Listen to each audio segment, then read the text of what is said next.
यतिखेर हामी यो हाम्रो चाहिँ रामचे ढिकबाट अलिकति अगाडि बाटुली चौपारीमा आइपुगेका छौँ। बाटुली चौपारीको अलिकति चारै दिशातिरको प्राकृतिक वर्णन गर्न गइरहेको छु।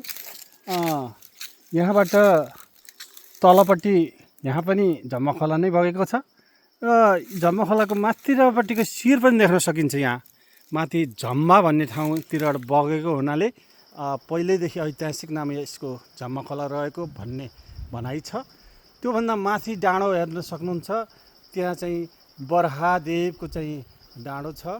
फरक किसिमले झुप्प भएको डाँडो देख्न सकिन्छ। यो क्षेत्रको अत्यन्त आराध्य देव बराहदेव हो।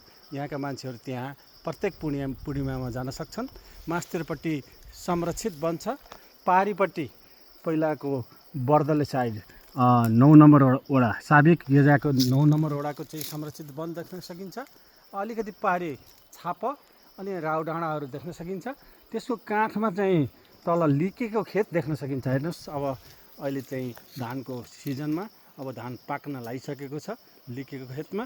र अहिले हामी माथि यो चक्रपथ जुन चाहिँ काभ्रेगाडीदेखि बाटुली चौपारी हुँदै यो गैरी बहिँचो हुँदै निर्माण भएको नगरपालिकाले अनुदान दिए निर्माण भएको चाहिँ चक्रपथको यो मध्य भागमा पर्ने बाटुली चौपारीमा छौँ। यो बाटुली चौपारीको पौराणिक कथन छ। हामी पनि केटाकेटी हुँदाखेरि यहाँ आउने त्यहाँ ढुङ्गा छ।